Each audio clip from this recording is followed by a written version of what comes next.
Si une patrouille des glaces surveille aujourd'hui les icebergs, c'est parce que le 15 avril 1912, un bateau appelé Titanic a coulé. Au Groenland, les Esquimaux vous disent qu'ils considèrent ces mastodontes comme des êtres vivants, redoutables. Pour les avoir négligés, les concepteurs du Titanic ont envoyé 1500 personnes à la mort. On est allé se coucher, et 1h30 plus tard, il est arrivé la plus horrible collision que l'on puisse imaginer. C'était terrible. Le Titanic n'est aujourd'hui qu'une épave, toujours plus fascinante après chaque plongée. Et cette pièce de 22 tonnes, jamais vue à ce jour, est le témoin le plus fort du drame. Quel genre de force a pu transformer l'acier en caoutchouc?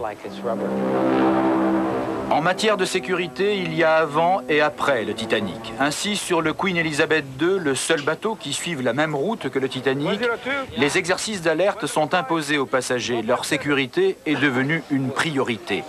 Le naufrage du Titanic a obligé les hommes à une plus grande prudence. On ne construit plus les bateaux comme avant. Nous avons aujourd'hui 130% de place dans nos canaux de sauvetage, et ce qui n'était pas le cas du temps du Titanic. Donc, restons humbles. Gardons beaucoup d'humilité vis-à-vis de la mer, mais aujourd'hui, nous maîtrisons un certain nombre de paramètres, forts de toutes les catastrophes ou de tous les incidents que nous avons connus dans le passé. Ces images inédites de l'épave sont la mémoire du Titanic. Elles nous aident aussi à comprendre le naufrage. On a pu trouver des petites brèches dans la coque, et la surface totale de ces trous représente une brèche qui fait à peine 1 mètre carré. La quantité d'eau qui rentre dans un trou qui fait 1 mètre carré, c'est 7 tonnes à la seconde. En 2 heures, 40 000 tonnes sur un bateau qui en fait 45 000, le bateau est plein d'eau, il coule.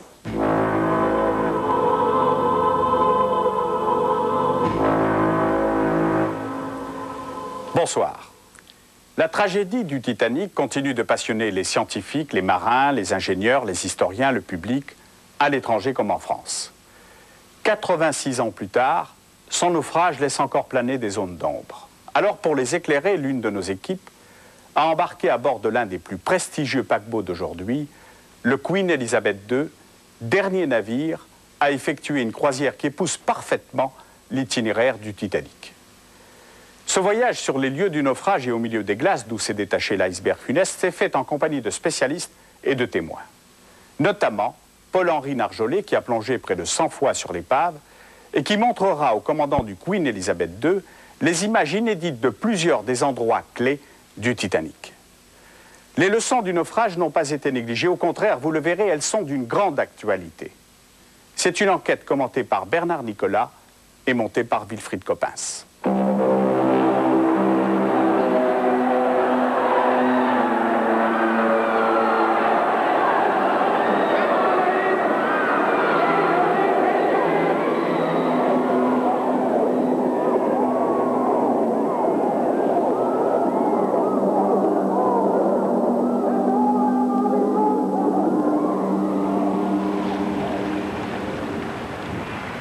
C'est ici que tout a commencé. Un iceberg s'échappe de 7 banquises 5 ans avant le naufrage. Au même moment, dans cette villa de Londres, Lord Pirrie, président des chantiers navals de Belfast, et Bruce Ismay, le président de la White Star Line, décident la construction du Titanic.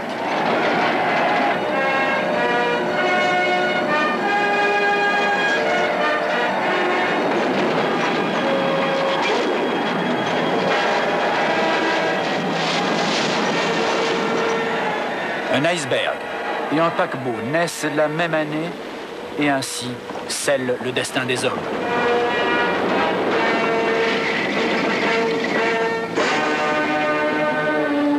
Lorsqu'il étale ses plans, l'architecte Andrews présente le Titanic comme un bateau pratiquement insubmersible.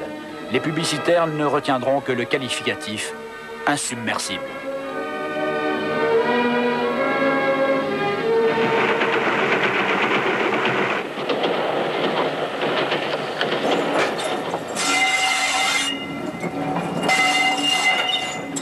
Nous sommes à l'endroit où, en 1912, se trouvait l'arrivée du train transatlantique. Le train arrivait de Londres aux alentours du midi. Les passagers sortaient du train. Ils se rendaient directement à l'hôtel. Et les valets les attendaient sur cette place ici même pour les accueillir et les conduire à leur chambre. Et derrière cette somptueuse façade se trouve l'un des plus beaux hôtels de Southampton et peut-être du sud de l'Angleterre. Imaginons-nous un instant en tant que passagers de première classe du Titanic. Nous sommes le 10 avril 1912. Nous sommes ici à Southampton, sur le point d'embarquer sur le Titanic. Eh bien, il y a des enfants qui courent. Il y a les valets, les domestiques, les dames de compagnie, les chauffeurs qui s'apprêtent.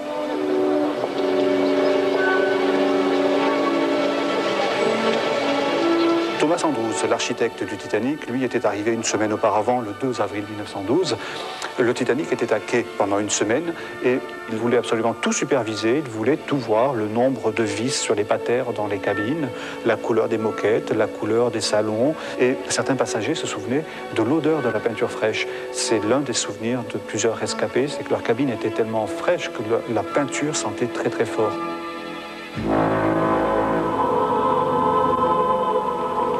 Les icebergs aussi ont une odeur.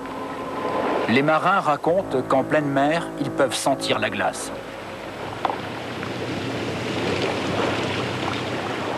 « 269 mètres de long, le Titanic était donc amarré ici. Le 10 avril 1912, de très nombreux passagers vont embarquer. L'émigration battait son plein à ce moment-là. Et effectivement, le Titanic était fait pour transporter plus de 3000 personnes. Or, le 10 avril, lorsqu'il prend la mer, il est tout juste rempli à moitié. Il y a à peu près 1600 passagers qui ont réservé. Mais pour les émigrants, je pense qu'ils ont eu un petit peu peur de ce navire, et un petit peu d'appréhension. C'était sa première traversée, on ne fait jamais confiance à un bateau à sa première traversée. Et un gradé du Titanic écrit à sa famille, il semblerait que la malédiction de l'Olympique nous suive sur ce navire aussi. Quelques mois avant le voyage inaugural du Titanic, son sister ship, l'Olympique, ne peut éviter une collision avec un autre bateau. L'Olympique est la copie conforme du Titanic. Les mêmes équipements, le même capitaine Smith, le même équipage. Tout s'est passé tellement vite, nous n'avions pas le temps de prendre les canots. Juste de sauter à l'eau. On s'aperçoit avec cet accident-là que le gouvernail de l'Olympique est beaucoup trop petit pour que le navire puisse virer sur un côté rapidement. Et les améliorations ne sont pas apportées sur le Titanic et c'est malheureusement le même problème qui va causer la perte du Titanic.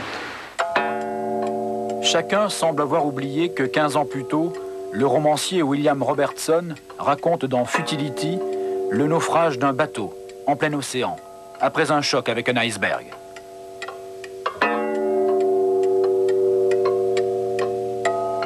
Dans ce roman, le bateau s'appelle le Titan. La malédiction existe aussi au pays des icebergs. La légende veut que les femmes esquimaux désespérées se jettent du haut de ce rocher d'où est parti l'iceberg du Titanic.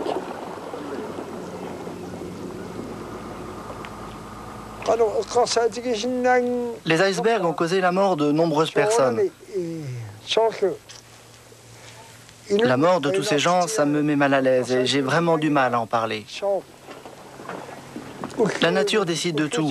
C'est elle qui décide quand la vie prend fin.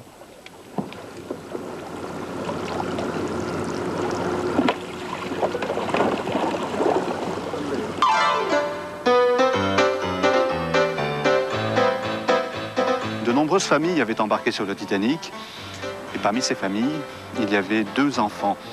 Melvina Dean et son frère Bertram Dean, dont les parents avaient laissé tomber leur pub à Londres qu'ils avaient revendu pour partir à Kansas City ouvrir un magasin de tabac.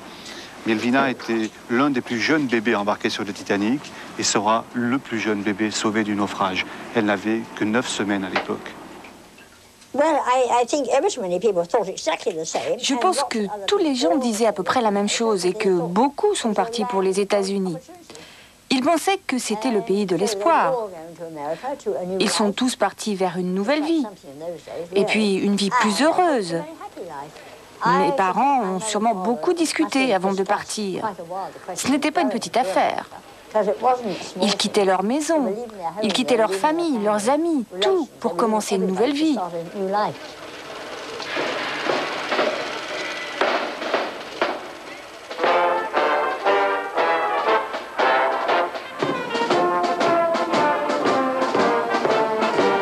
Aujourd'hui, un seul paquebot suit la même route que le Titanic en direction de New York. Le Queen Elizabeth II est un des plus gros paquebots du monde.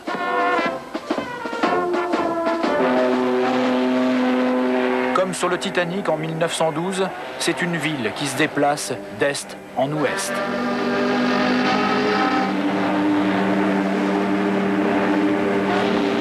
Les sensations sont les mêmes. Un sentiment de sécurité, d'invulnérabilité sur un bateau gigantesque.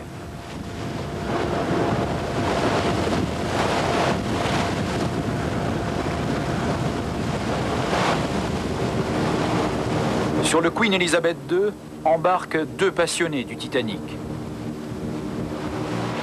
Paul-Henri Nargeolet, l'homme qui a plongé près d'une centaine de fois sur l'épave.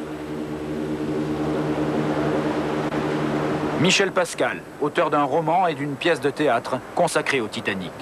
Pour les deux hommes commence un voyage initiatique sur les traces du Titanic. On est là sur cette traversée qu'ont fait ces passagers du Titanic, sur cette piste d'écume. Qu'est-ce que ressentaient ces gens du Titanic quand ils étaient là, exactement où nous sommes aujourd'hui? D'abord, je crois qu'ils devaient être émerveillés par ce bateau qui est l'une des premières fois où une ville s'est transportée entièrement sur l'océan. Mais aussi, je crois qu'au fur et à mesure, plus cette traversée avance, plus ces gens devaient ressentir ce que ressentent tous les hommes de mer, tous les hommes qui traversent le désert, tous les gens qui marchent en pleine montagne. C'est-à-dire cette paix intérieure, ce calme qui commence à monter en vous, où on sent tout à fait qu'on n'est qu'une petite coquille de noix perdue sur l'océan. Et je crois qu'ils étaient aussi fascinés parce qu'ils partaient vers un nouveau monde, un petit peu comme si des terriens aujourd'hui s'embarquaient vers une autre planète en se disant, ça y est, on va aussi vers cette terre promise. Donc je crois que tout ça se mélangeait en eux, tout ça faisait cet état d'excitation et à la fois d'apaisement, où quand on est ici, on se sent profondément bien. Should arrive, let's see, Wednesday morning. Oh, we might do better than that. Not out for a fast run this trip, are you? Oh, no, nothing like that. You'll do better when the engines have settled down. Yes. Oh, naturally, Captain, you'll use your own judgment. I'm just an ordinary passenger on this trip. Mr. Murdoch. Oh, Andrew. Get the men to stations and let me know when the gangway's landed, will you? Aye, sir. Ce bateau avance très bien. Nous prenons une route, un itinéraire plus au sud. En fait, vous êtes très près de la route du Titanic. Oui, nous passons très près de l'endroit où le Titanic a coulé.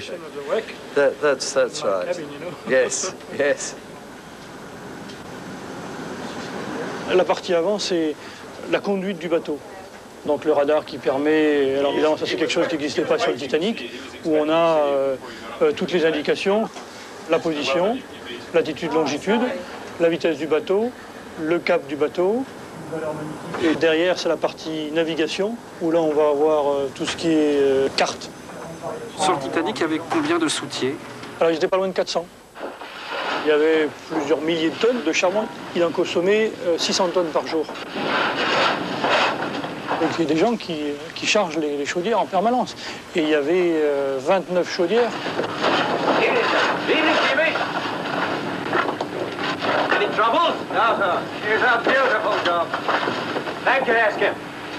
Un bateau, ça marche 24 heures sur 24. Ça va pas très vite, mais ça s'arrête pas. Il y a une étape qui a été de remplacer le charbon par du fioul, quoi. Mais toujours la vapeur. C'est-à-dire que c'est de la vapeur sous pression qui faisait marcher des turbines ou des machines alternatives. Et puis après, on est passé au diesel. Alors, maintenant, les nouveaux moteurs diesel qu'il y a consomment très très peu de carburant par rapport à ceux de cette époque, de même de ceux-là. Le Titanic a été organisé comme un grand hôtel, comme un hôtel de luxe, un petit peu copié sur le modèle du Ritz ou des grands hôtels londoniens. On est accueilli par tout un staff de personnes, de stewards, d'hôtesses, et on est tout de suite guidé vers les cabines, en tout cas ce qui concerne les premières classes. Bienvenue à bord. This is the Queen Mary suite. Voici la suite Queen Mary. First of all, we have here the lounge. Alors tout d'abord, la salle de séjour. Facilities for the veranda. Voilà, ensuite la véranda. Here we have a dining room. Ici nous avons la salle à manger. And then here we have the master bedroom. Ici la chambre. With a separate veranda again. Et une seconde véranda.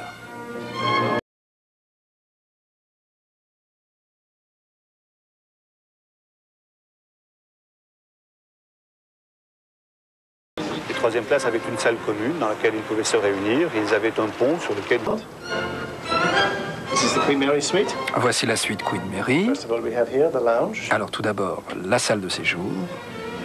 Facilities for the veranda. Voilà, ensuite la véranda. Here we have a dining room. Ici, nous avons la salle à manger. And then here we have the master bedroom. Ici, la chambre. With a separate veranda again. Et une seconde véranda.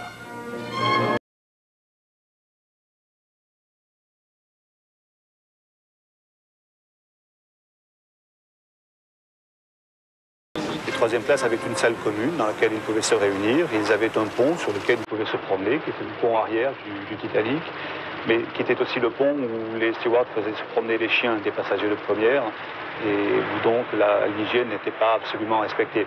De toute façon, ils se contentaient de ce qu'on leur donnait, et sur le Titanic, ce qu'on leur donnait, c'était 1000 fois ce qu'ils avaient connu sur d'autres navires.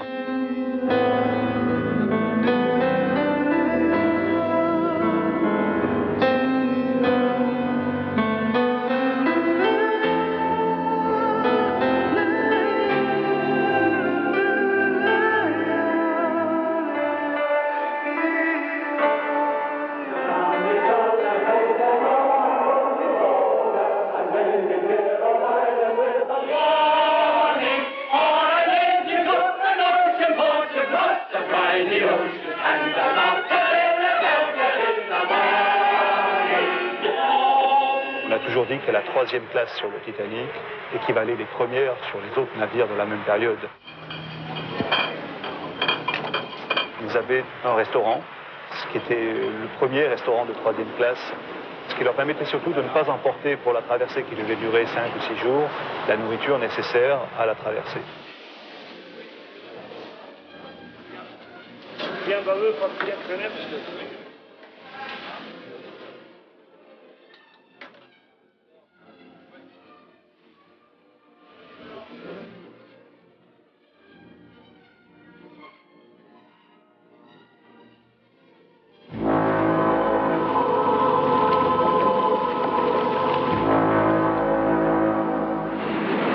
Les employés du fond du navire, c'est-à-dire les soutiers, eh bien, on leur a construit un couloir qui va de l'avant du navire jusqu'à l'arrière du navire, qu'ils ont surnommé avec humour Scotland Road, tout simplement parce que ça rappelle cette énorme rue à Londres et que cette rue traverse le navire d'un bout à l'autre. Alors pourquoi avoir fait ce grand passage pour eux? C'est tout simplement pour qu'ils n'aient pas à croiser les passagers du navire et qu'ils restent donc dans l'ombre du navire.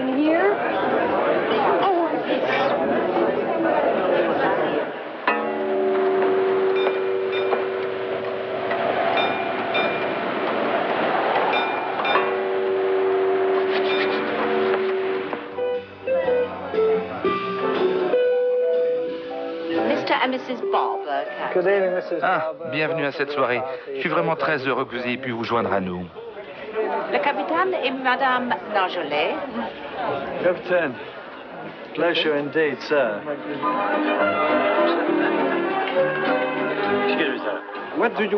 Commandant, que ressentez-vous exactement lorsque vous êtes sur l'océan, à l'approche du Titanic? Je pense que je peux vous dire que j'ai un grand respect pour toutes ces choses. Mes peurs, non. Vigilance, oui. Et une navigation très prudente. Ceux qui vivent toute l'année au milieu des icebergs les respectent.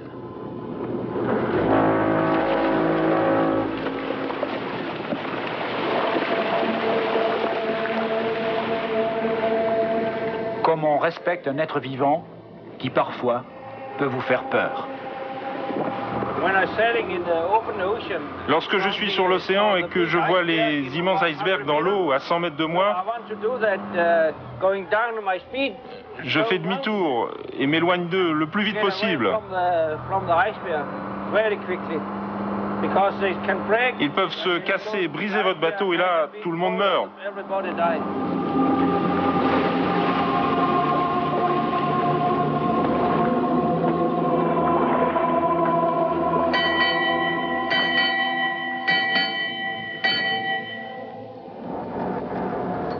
Le navire est tout à fait fléché en troisième classe. Il est fléché, mais en anglais, ce qui fait que beaucoup de personnes qui ne parlent pas anglais vont mettre un petit peu de temps à trouver leur chemin ou leur route dans ce dédale de cabines, de coursives et de couloirs.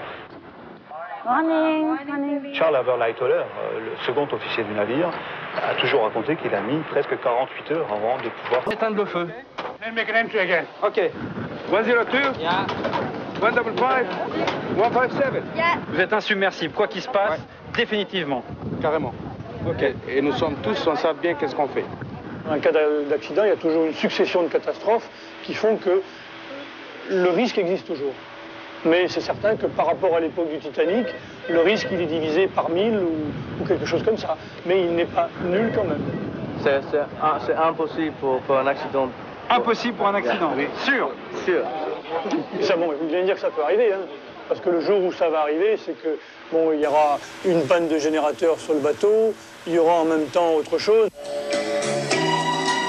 Ready? 2, 3, 4, 1. Go. Replace to the side. Back. Replace to the side. Forward, gents. And back. Last step back. Come through to the stage now. And to the Queen. Last one to the stage. All turn. Everyone go. Double hand hold. Outside partner. Very good.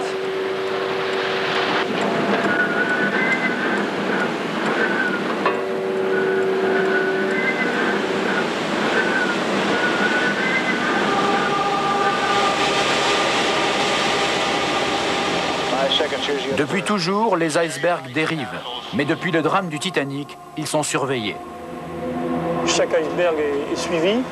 Ils sont en plus, par l'Ice Patrol qui a été créé après l'accident du Titanic, ils sont marqués. C'est-à-dire qu'on leur envoie dessus de la grenaille d'acier, ce qui les rend réfléchissants aux ondes radar, donc ils sont plus faciles à détecter au radar. On voit sur la carte la limite des icebergs. Bon, il faut savoir que les icebergs, en général, bon, ils partent du Grand Nord, ils partent des glaciers du Groenland de nombreuses années avant, hein, comme celui qui a eu une collision avec le Titanic. Il s'était détaché de la banquise 5 ans avant, au moment où la décision de construire le bateau avait été prise. À l'époque, on savait déjà à quel moment pouvaient se détacher les icebergs et tout. On savait par exemple qu'il y a eu un hiver très doux juste avant. Eh bien, hop, ils se mettent à dériver plus facilement et on va les retrouver beaucoup plus bas que d'habitude, à des latitudes qui sont anormales. On en trouve au mois de juin ou au mois d'août. Nous, quand on est sur zone, on en voit toujours à la hauteur du Titanic à cette époque-là.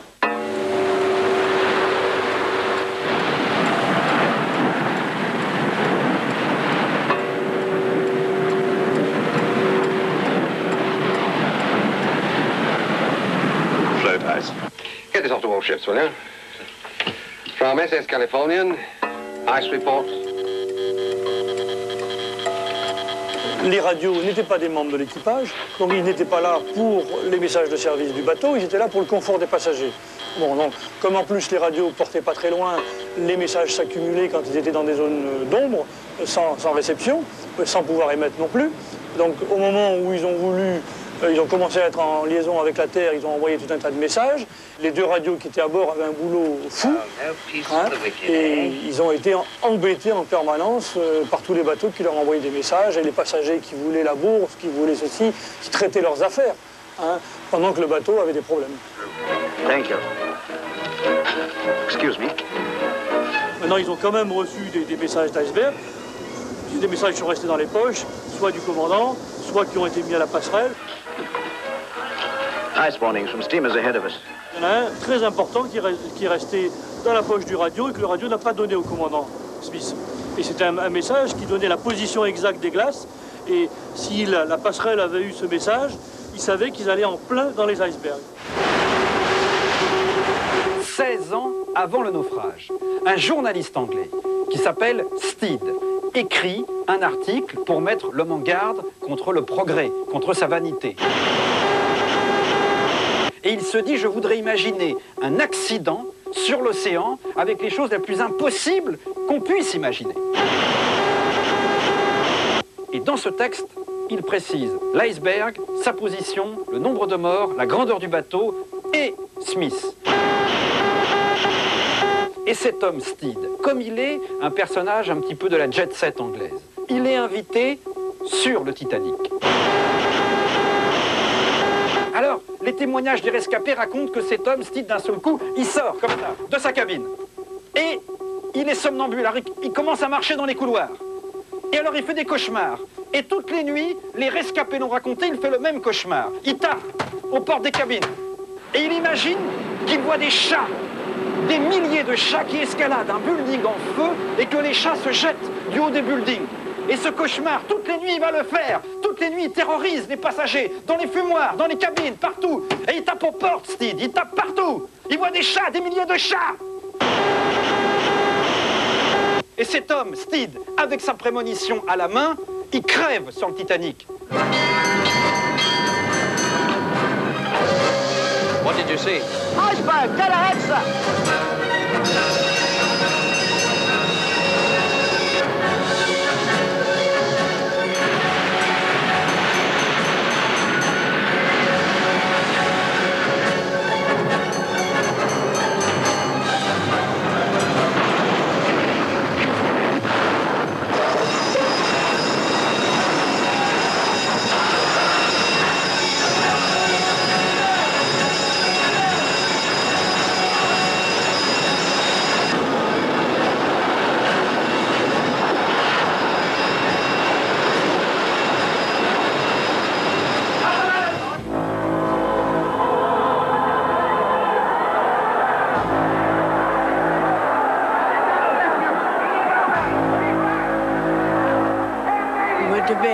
On est allé se coucher. Et 1h30 plus tard, il est arrivé la plus horrible collision que l'on puisse imaginer.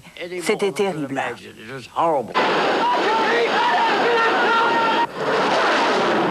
Get up, we're sinking. Get out of it. Oh, fine. Everybody up! Captain's orders! Why don't you put the light out? Hooligans. Avec une brèche de 100 mètres de long et de plusieurs mètres de large, il aurait dû couler en 10 minutes. Et son bord en priant. C'est vraiment incroyable. Incroyable. Les premières classes dans des cercueils, les secondes dans de la glace, et les troisièmes et l'équipage dans des sacs.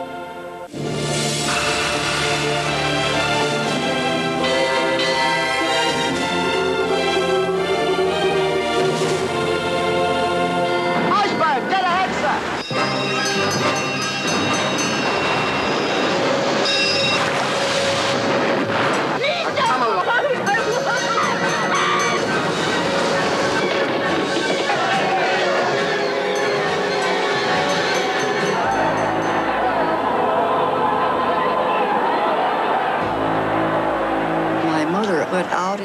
Ma mère est sortie dans le hall et a demandé au premier steward qu'elle a vu « Mais qu'est-ce qui se passe?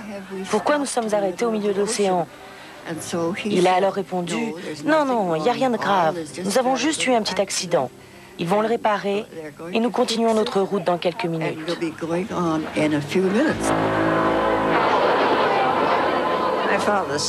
Mon père a dit, maintenant restez près de ce canot de sauvetage et que personne ne bouge.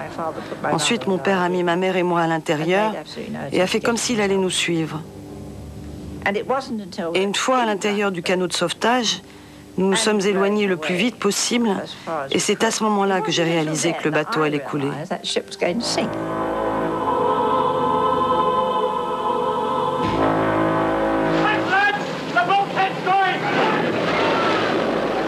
Il y a quand même quelque chose, c'est que si vous me demandez pourquoi le Titanic a coulé, je vais vous dire que j'en sais rien. Parce que moi, la brèche, je ne la vois pas. Donc je ne sais pas pourquoi le bateau a coulé. On me dit que c'est un iceberg. Bon, l'iceberg, il semble que ça soit vrai, mais je ne vois pas les dégâts qu'il a fait. Alors évidemment, le problème, c'est de voir, puisqu'il y avait une partie de l'épave qui était cachée, de la coque, là où pouvait avoir eu des dégâts. Donc il y a eu Paul Mathias qui a eu l'idée d'utiliser un sondeur pénétrateur de sédiments. On a pu trouver des petites brèches dans la coque.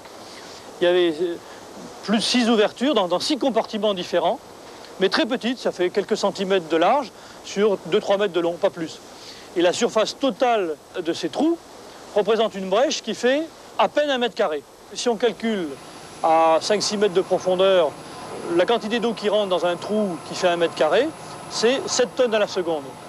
En 2 heures, 40 000 tonnes sur un bateau qui en fait 45 000, le bateau est plein d'eau, il coule. Donc il est coulé en 2h30, ça devient logique. Avec une brèche de 100 mètres de long et plusieurs mètres de large, il aurait dû couler en 10 minutes. She's unsinkable. She can't float. Look, she could float with any 3 of her first 5 watertight compartments flooded. She could even float with 4 of them gone. But she can't float with all 5 full up. Yes, but... These watertight bulkheads here only go as high as E-deck. On dit, bon, le métal était de mauvaise qualité. Alors c'est vrai que quand on analyse le métal dont était fait la coque, il y a des inclusions de sulfure dedans, donc c'était... Aujourd'hui, quand on fait du métal, il est de bien meilleure qualité. Mais à l'époque, l'acier qui a été utilisé était le meilleur acier qu'on pouvait trouver. Et c'était le même, voire donc un peu meilleur que les autres bateaux. L'Olympique a été fait avec le même acier, enfin, etc. Et l'Olympique, il a navigué jusqu'en 1934 ou 1935, normalement. Le métal était aussi, on dit, il était cassant à cause de la température, par température basse. C'est vrai, mais tous les métaux de l'époque étaient comme ça. Et il y en a encore aujourd'hui qui peuvent l'être.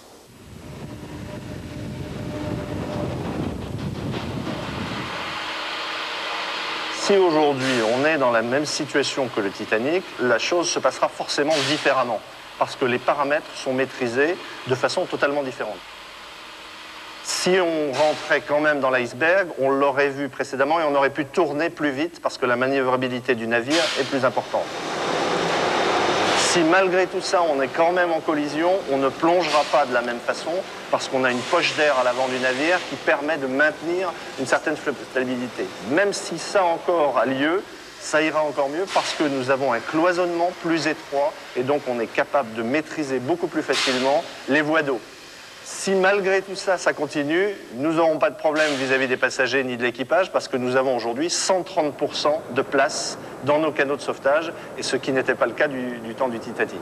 Donc restons humbles, gardons beaucoup d'humilité vis-à-vis de la mer, mais aujourd'hui nous maîtrisons un certain nombre de paramètres forts de toutes les catastrophes ou de tous les incidents que nous avons connus dans le passé.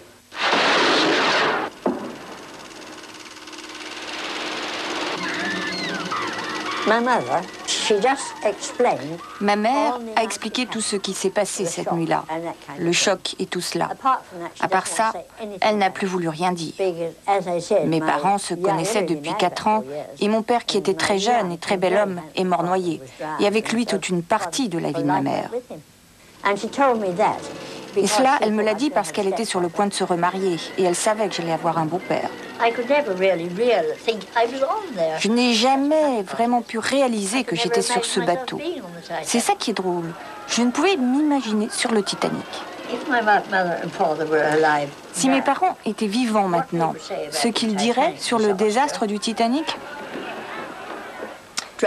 ils diraient que la drogue, beaucoup plus qu'autre chose, c'est pire que tous les icebergs ne l'étaient à l'époque. C'est pire, n'est-ce pas? Je pense qu'un iceberg, aujourd'hui, ce serait, par exemple, pour quelqu'un de croire que Dieu n'existe pas et alors de faire beaucoup de choses qu'il ne ferait pas s'il croyait que Dieu existe.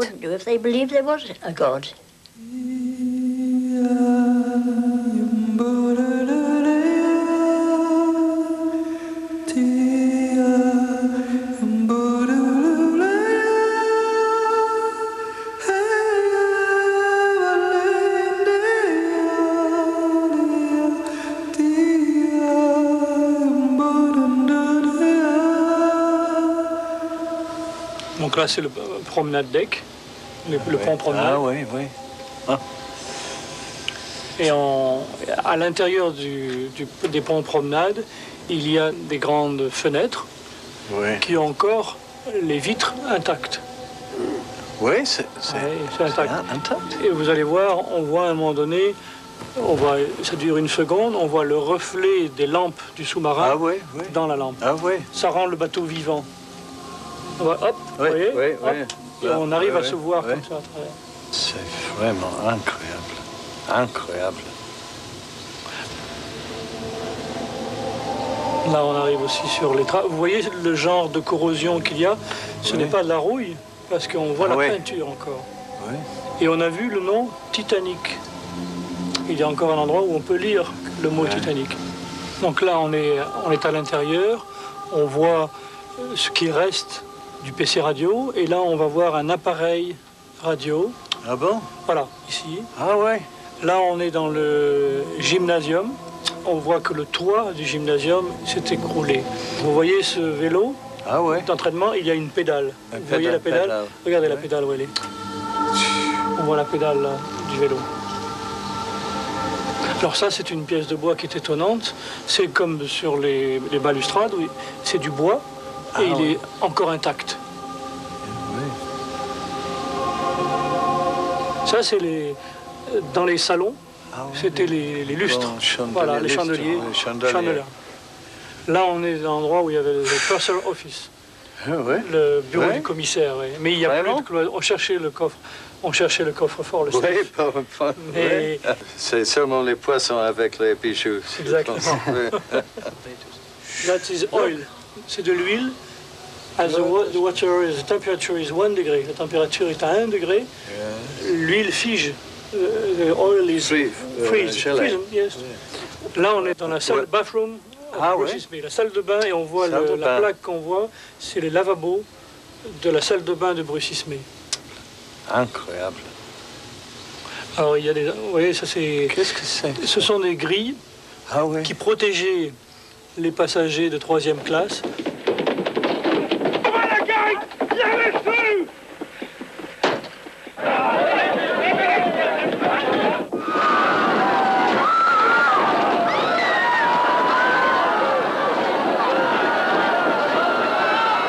Quand mon arrière-grand-tante a été appelée à sortir de sa cabine, leur trajet a été relativement bref, passer par les coursives, monter l'escalier central, arriver sur le pont supérieur et du pont supérieur prendre un chaloupe.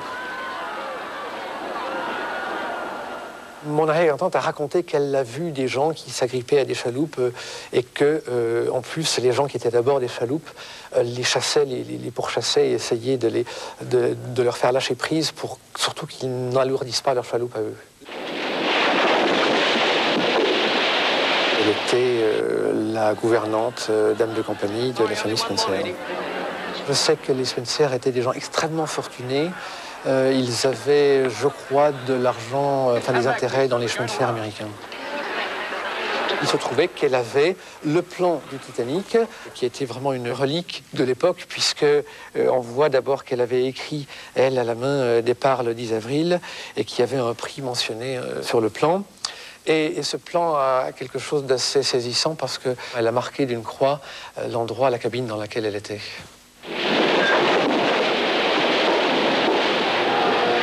Les 3e classes, on les voit courir, aller, venir, des femmes qui crient à l'aide, au secours, sauver mon enfant. Ils font des allers-retours pour rien, puisqu'ils sont condamnés, n'est-ce pas? On n'a pas pu les sauver. Ce qui m'aime beaucoup, c'est une chose qui s'est passée en 3e classe. C'est un curé qui a fait mettre des enfants à genoux en disant « Mes enfants, nous allons entrer au paradis ». Alors, ils sont entrés, ils sont morts en priant. Même si Dieu n'existe pas, c'est quand même une attitude positive qui fait qu'à aucun moment on ne faiblit.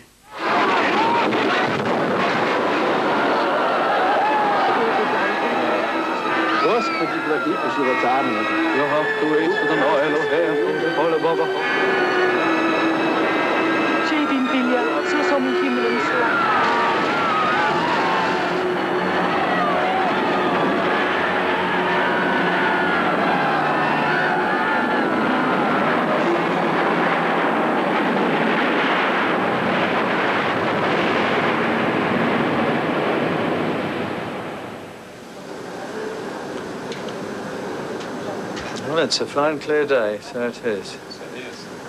Yeah. À chacune de ces traversées, entre Southampton et New York, le Queen Elizabeth II passe à l'endroit même où le Titanic a sombré. En pleine mer, l'endroit semble habité.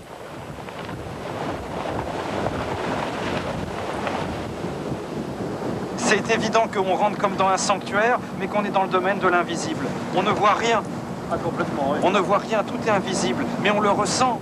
Bon, les larmes sont proches, mais c'est surtout, et je l'ai même maintenant, c'est les poils qui dressent, moi. Bien sûr. C'est ça, moi, la façon dont je réagis, si tu veux, c'est Il n'y a que mon cœur qui remplit de frissons.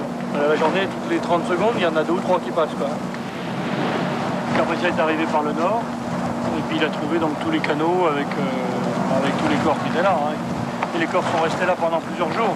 Pendant plusieurs jours, les corps étaient là? Ouais, parce que c'est seulement... Le Carpaccia n'a pas récupéré ce corps, il est parti. Et c'est seulement après que d'Halifax est parti un bateau. Oui. Qui lui est venu pendant plusieurs semaines. Pendant plusieurs semaines? Plusieurs semaines. Il y a eu plus de 3-4 semaines après, ils ont encore continué, ils ont retrouvé les corps.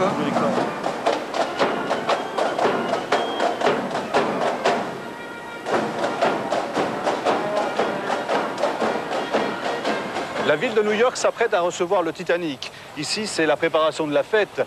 On prépare les orchestres, les officiels se préparent à venir accueillir le plus grand bateau du monde que les Américains ne connaissent que par photo. Il devrait normalement arriver sur les quais de la White Star Line, à quelques centaines de mètres d'ici. Et au moment où la fête est sur le point d'être accomplie, eh bien on apprend une chose dramatique, c'est que le Titanic n'arrivera jamais. Il a coulé en plein milieu de l'Atlantique.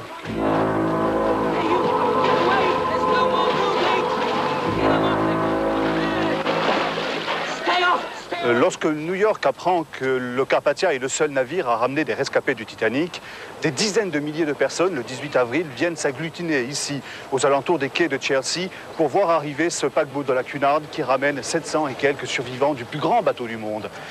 Et le Carpathia va arriver, on va le voir poindre au tout début de la soirée, là-bas, au bout de l'Hudson. Il va passer devant la Statue de la Liberté et il va s'arrêter au quai de la White Star Line. Et puis, soudain, il va descendre les canaux du Titanic. 13 petits canaux de bois peints en blanc, c'est tout ce qu'il reste du plus grand paquebot du monde. Le Titanic vient d'arriver à New York.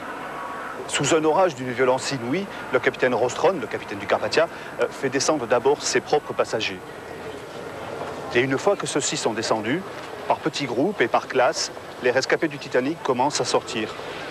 De l'autre côté, sur le quai, 30 000 personnes à peu près attendent dans New York. Et ça n'est qu'au bout de quelques minutes seulement, lorsque les premiers rescapés commencent à retrouver leur famille, que les gens commencent à pleurer, certains applaudissent, mais ça n'est bien sûr pas des applaudissements de joie, c'est de la tristesse, c'est pour les saluer que les gens applaudissent ici à New York. Et ce sont les retrouvailles pour ceux qui retrouvent leur famille, et pour de très nombreuses personnes, pour de très nombreux Français, pour de très nombreux émigrants, c'est l'arrivée à New York dans le dénuement le plus total.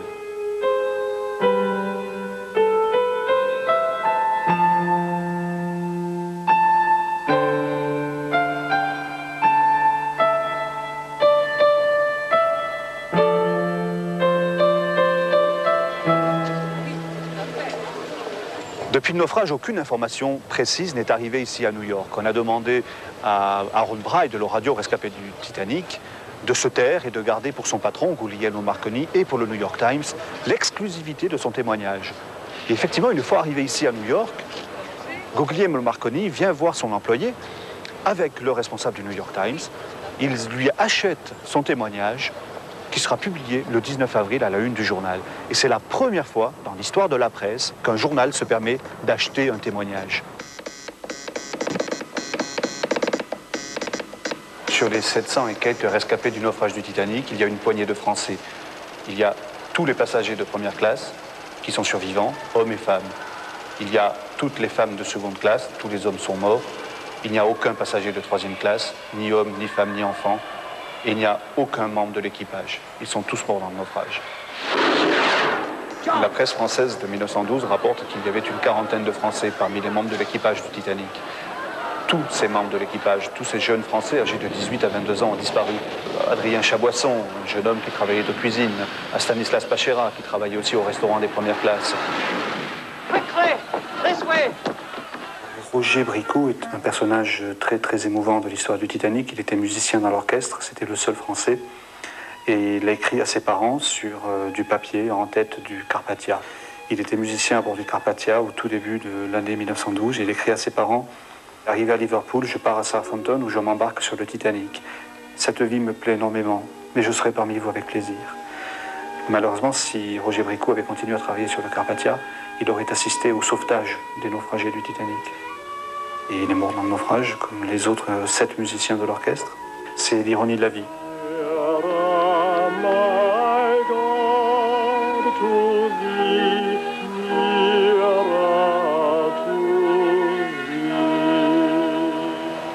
Parmi les familles les plus éprouvées par le naufrage, on trouve 2 enfants qui ne parlent même pas anglais, qui sont trop jeunes pour pouvoir s'exprimer et qui répondent au nom de Hoffman. On mettra des semaines avant de savoir qu'il s'agit des enfants Navratil, enlevés sous un faux nom par leur papa. Leur père, comme 92% des hommes de 2e classe, est mort dans le naufrage. J'ai survécu parce que j'étais en 2e classe, parce que mon père a changé ses projets, n'est-ce pas? Il m'a dit que nous reverrions notre mère, n'est-ce pas? Et ce n'est qu'au moment de la mort qu'il a changé d'avis et qu'il m'a dit, tu diras à ta mère tout mon attachement. Au moment de sa mort, il s'est repenti de s'être séparé de ma mère. Les 2 enfants Navratil, dont on connaît enfin le nom, sont retrouvés par leur maman, tout simplement parce que des journaux du monde entier vont publier leurs photos. Et cette dame qui est à Nice va voir le visage de ces 2 enfants dans la presse française et elle viendra les chercher au mois de mai à bord d'un paquebot de la White Star qui s'appelle l'Océanique.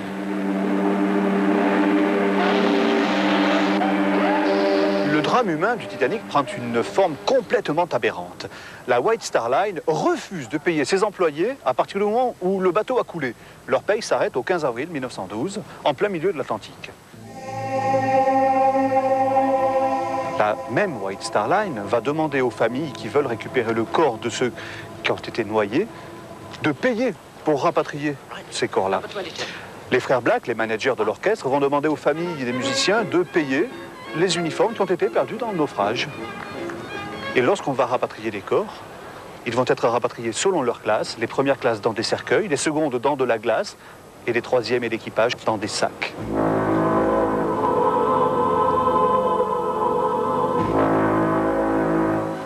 Même cynisme à la Lloyd's.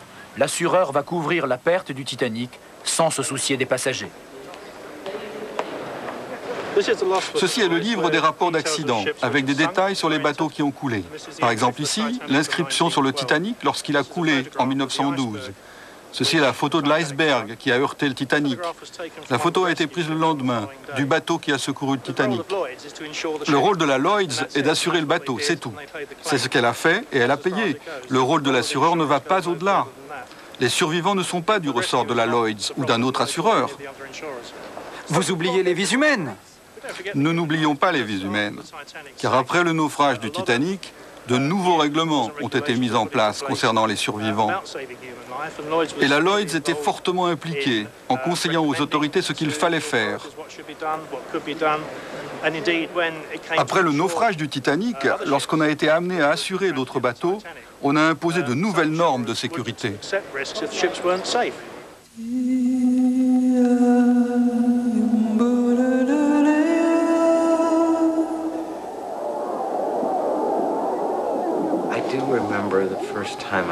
Je me rappelle la première fois que j'ai vu l'épave.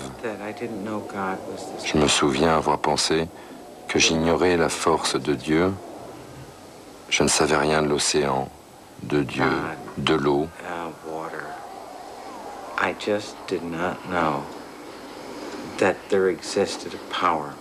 Je n'imaginais pas qu'il existait une force si importante, capable de détruire ce bateau d'acier si vite, avec tant de violence. C'est une vision d'horreur.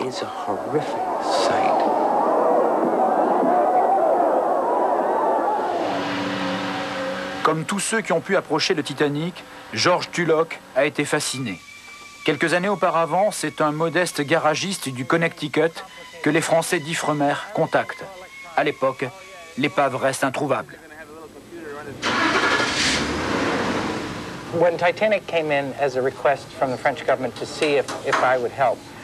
Quand le Titanic est arrivé dans ma vie à la demande des Français, je ne pouvais pas m'occuper à la fois de la clientèle du garage et du Titanic. Il fallait que je consacre tout mon temps au Titanic. J'ai donc décidé de partir.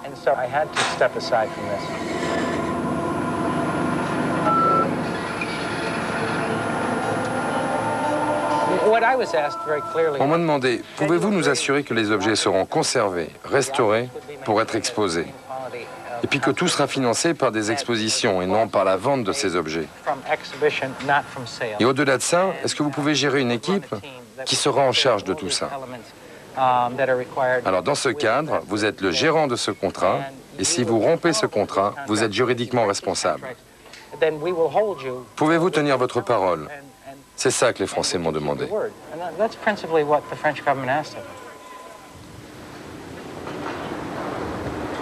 Il ne s'agit pas pour George d'être propriétaire de l'épave, mais il a été désigné par un tribunal américain, vis-à-vis de la loi américaine, comme la personne autorisée à récupérer les objets sur l'épave.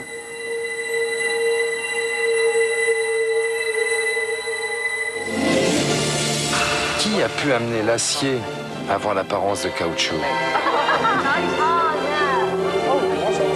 Oh oui, il était insubmersible. C'est ce que mon grand-père a dit à ma mère.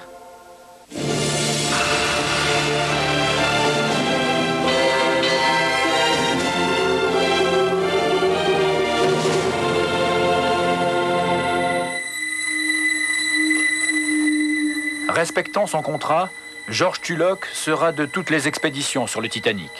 Et cette année, au mois d'août, il remonte la plus belle pièce de sa collection. Un morceau de la coque du Titanic. Une pièce de 22 tonnes.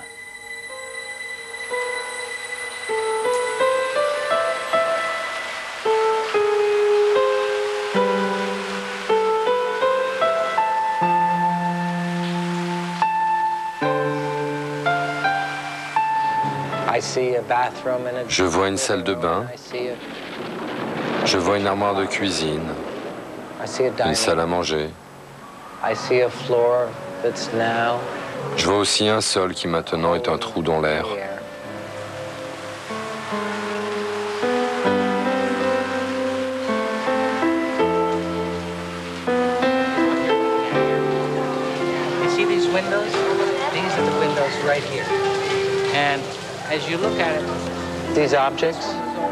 Ces objets, ces pièces, ce symbole raconte aux enfants que c'est la réalité. C'est de l'histoire, c'est leurs ancêtres. C'est la confrontation qui a abouti à la mort. Une mort que personne n'avait choisie.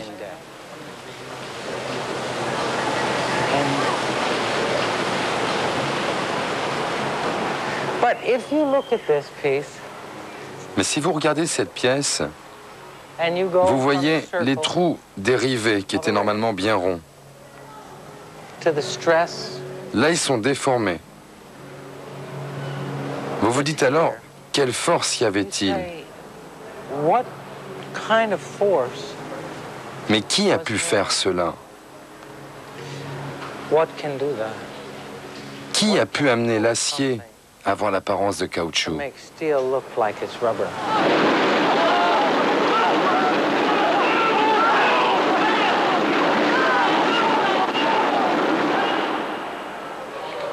Dans l'urgence de l'organisation de cette enquête ici à New York, le sénateur Smith est à la recherche de grandes salles. Il veut pouvoir accueillir le public, il veut pouvoir accueillir les survivants, il veut pouvoir accueillir les officiers, il veut pouvoir accueillir la presse. Et c'est donc le seul endroit qui se présente à lui, c'est le Waldorf Astoria, qui est l'hôtel ayant appartenu à John Jacob Astor lui-même, victime du naufrage du Titanic. Et c'est donc dans les grands salons de cet hôtel que vont se tenir ces nombreuses séances de l'enquête américaine. Le premier personnage invité à parler lors de cette enquête est Bruce Ismay. Bien sûr, il est président de la compagnie. On ne veut pas admettre en 1912 qu'il était démissionnaire de la compagnie, qu'il n'était quasiment plus président de la compagnie puisqu'il venait à New York présenter sa démission. Is there no one else? Lower away. Il a sauvé sa peau dans le dernier canot qui a quitté le Titanic. Donc cet homme ne mérite pas de vivre pour le public américain. Et la presse, qui ne l'aimait déjà pas, va vraiment en faire son bouc émissaire. Lower away. De sécurité, accusation visant le président de la White Star Line, la Cour est arrivée aux conclusions suivantes. À bord d'un navire, la seule autorité est celle du capitaine. Son pouvoir est absolu. En conséquence, dans le cas présent, c'est uniquement sur le capitaine que retombe la faute. Aucune peine toutefois n'est prononcée contre lui. L'équipage a été considéré comme un équipage d'incapables. Les officiers ont été montrés comme des personnes qui ne connaissaient pas ni leur métier ni leur navire, puisqu'ils ont été incapables d'empêcher le naufrage et surtout ils ont été incapables d'organiser l'évacuation des passagers. Quant aux passagers, ils sont montrés comme de pauvres victimes d'un mauvais coup du sort et d'un mauvais commandement.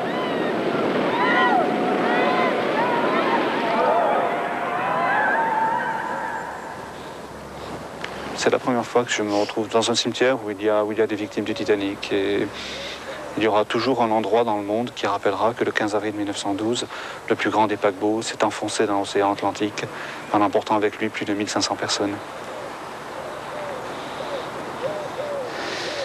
Frédéric Fleet, du point de vue du grand public, c'est peut-être l'homme le plus connu de l'histoire du Titanic, peut-être plus même que le capitaine Smith, que les constructeurs du navire, ou que les passagers les plus riches et les plus notables. Tout simplement parce que c'est lui qui a vu l'iceberg. Et donc cette image va lui coller à la peau jusqu'à la fin de ses jours. Il ne retrouvera plus de travail, il va devenir vendeur de journaux ici à Southampton. Il va être rejeté et lorsque sa femme va décéder, il s'est pendu dans le jardin de son beau-frère. Il n'a pas supporté la mort de sa femme, il n'a pas supporté la solitude. Il n'a pas supporté d'être l'homme qui avait vu l'iceberg du Titanic un tout petit peu trop tard.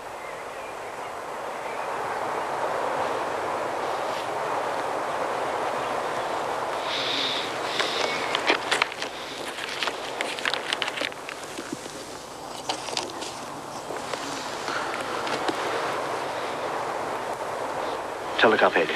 Yes. Tell her to hurry. Yes. To me, Jack Phillips is the real hero. Pour moi, Jack Phillips est le véritable héros de cette nuit. Parce que le dernier message que Jack a envoyé aux autres bateaux pour demander de l'aide était à 2h17, 7 minutes après que le bateau se soit mis à la verticale, et 3 minutes avant de disparaître totalement sous la surface.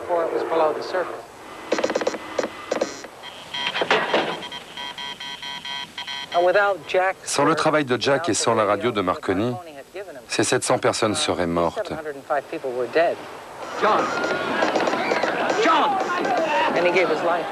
Il a donné sa vie pour ça.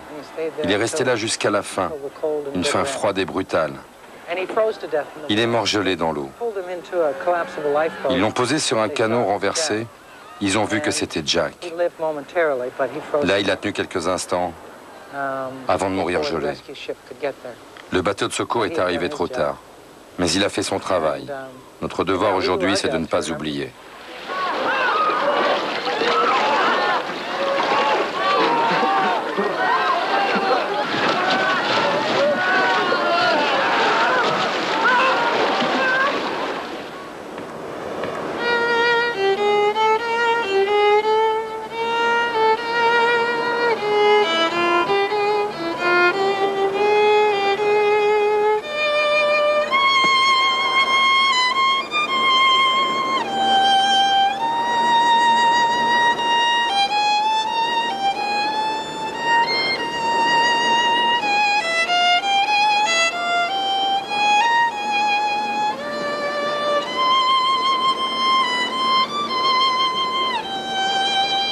En allant au-dessus de l'épave, on ressent ce frisson très très fort et on sent que les morts ne meurent jamais. Et je crois que c'est pour ça que le Titanic, il n'a jamais coulé. Je crois qu'il nous donne une leçon, à nous tous les jours, en nous disant « Ne nous croyons pas insubmersibles ».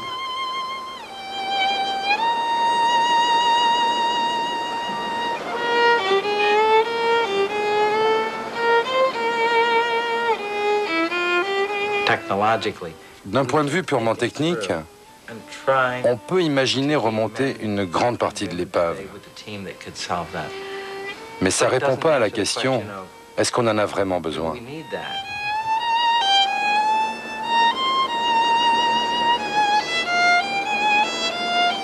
Bon, je sais bien qu'un jour ça va s'arrêter, hein. Un jour on va bien finir par arrêter les expéditions. Pour moi c'est un grand morceau de ma vie, hein. Si au mois de septembre on me dit c'est la dernière fois que je reviens sur le site, au point de vue émotion, là aussi on va se retrouver à un virage, quoi, un tournant important.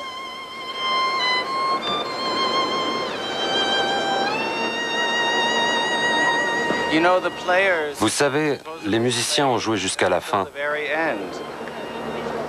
Et je comprends cela, car moi aussi je jouerai jusqu'à ma mort.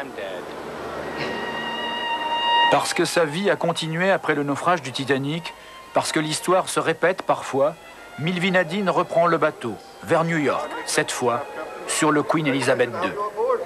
Je suis très heureuse d'être à bord. Oui, il était insubmersible. C'est ce que mon grand-père a dit à ma mère. Je suis sûre que vous allez être parfaitement bien sur ce bateau, il est insubmersible. Ils en étaient tous convaincus, tout le monde l'était. On leur avait dit que c'était le plus beau bateau du monde et qu'il ne pouvait pas couler. No, I think they just want to see you going in your cabin and not pretending.